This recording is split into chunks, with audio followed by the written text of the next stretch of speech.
Hi, welcome to the February edition of Kentucky Farm Bureau Reports. We're here at the Opryland Hotel in Nashville, Tennessee, where we're at the American Farm Bureau Federation's annual meeting. And this year, Kentucky brought over 500 voices to come up with one vision.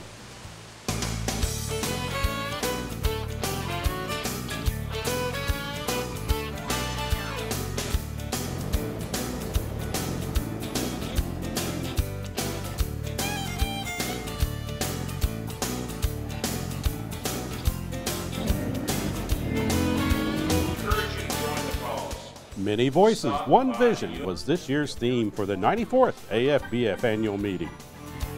Kentucky Farm Bureau's President Mark Haney led Kentucky's delegation to the Opryland Hotel in Nashville, Tennessee. During the session, he was also elected to the American Farm Bureau Federation's Board of Directors. Kentucky Farm Bureau's Terry Gilbert helped kick off the meeting by giving the opening prayer during the first general session. Terry was also re-elected to a 2-year term as chairperson of AFBF's Women's Leadership Committee. Kentucky Farm Bureau was not only well represented, but also received awards of excellence for its work in agriculture education and outreach, leadership development, member services, and public development and implementation. In addition to helping establish AFBF's 2013 national priority issues, they were also on hand to support Kentucky's representatives competing for national recognition in a variety of contests. Dr. Stacy Vinson, Kentucky. Stacy Vinson from Fayette County represented Kentucky in the AFBF discussion meet. The discussion meet simulates a committee meeting in which active discussion and participation are expected. Ryan and Misty Bivens from Kentucky. Ryan and Misty Bivens of Kentucky won the Young Farmers and Ranchers Achievement Award. Ryan and Misty will also receive paid registration to this year's Leadership Conference in Phoenix, Arizona. We are extremely excited. This is something that we've been working on even before we were married. Before we got married, Ryan told me that this was an award he intended to win someday, and so I either needed to get on board with it or that he was going to find somebody else to marry. So luckily I got on board. When you're at this level, your competition, you're up against the best of the best across the nation. And for us to be listed as the winners, I mean, it's just, words cannot express the feelings you receive at this moment. You know, the gratitude and all the appreciation you want to show to everybody that's helped you get to this point. And it's just like I say, we're just extremely excited and just ecstatic at the moment right now.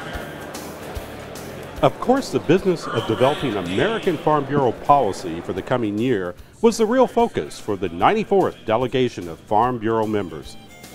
Today is a day that we're actually set the policy for our organization for the next year. So that you can look around and see the excitement in the room as you go into the policy making session. You see groups over maybe caucusing about one certain issue, and we'll be hearing from those a little bit later. It's really great to hear about the national policy that are being put out there by Farm Bureau and what they support and what they're working toward for our benefit as well as for all Farm Bureau members. Altogether, approximately 6,000 Farm Bureau members from across the country attended the AFBF annual meeting. This is great because we get to visit old friends and meet new people from all over the country.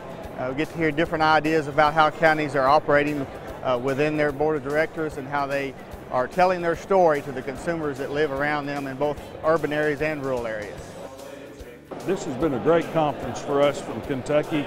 It was close by. American Farm Bureau in the neighboring state is almost as good as having it in your state.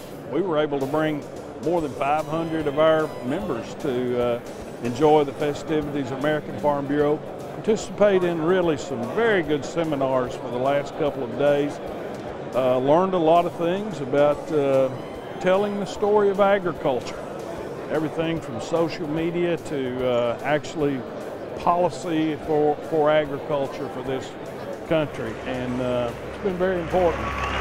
It was truly a meeting with many voices with a vision.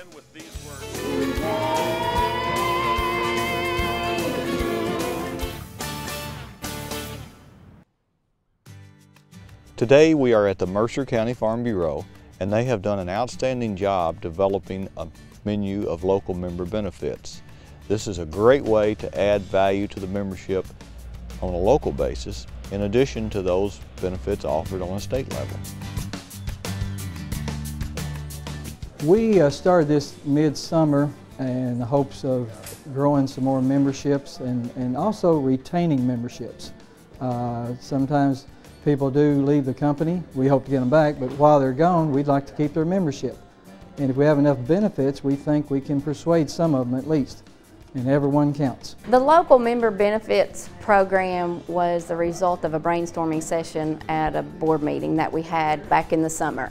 And like most of the counties in the state, we were looking at the possibility of maybe not making quota when we've made membership quota for a lot of years in a row. And so that was one of the tools that the board felt would help us to make membership quota. It really is an advantage from the insurance standpoint because it shows that we're trying to help the member, not just take the premium, that we're trying to do something for them, give them a discount. It shows networking with the business people in town. We've got everything from discounts on haircuts to oil changes. We have florists, everything from a florist to veterinarians in our member benefits program now. And that's because we wanted to give this benefit to every member. We wanted there to be something for every one of our nearly 3,800 members in our county. It's been wonderful. We've added some new customers because of this program. I'm giving $2 off on oil changes, which in today's economy is great for anybody, any type of discount you can get. People are taking advantage of these days. I'm always trying to look out for the best interest of my patients, and healthcare is expensive, automobile is expensive, everything's going up in prices. And eye care is one of those that's expensive, and I grew up in a rural county in Ohio. And so I try to help my patients as much as I can, you know, and obviously I'm in the business to make money, but I'm also ethically really concerned with their eye care and their best interest. And so the discount helps some of those that might not have a vision insurance or other discounts available to use to get some glasses that they might not be able to afford otherwise. I think it will greatly enhance our ability to be able to retain members that we may not have been able to retain otherwise. I think it'll be a recruitment tool for new members. If a member leaves because of price or situation and we can keep them in the membership, it's like keeping them in our church for a while. The chances of getting them back will be better, and it keeps a good flavor in their mind about Farm Bureau.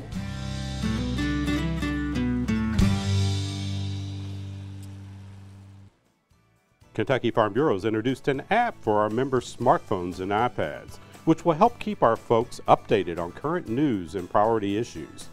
Check it out and download the free app and stay connected to all the agriculture news around the state.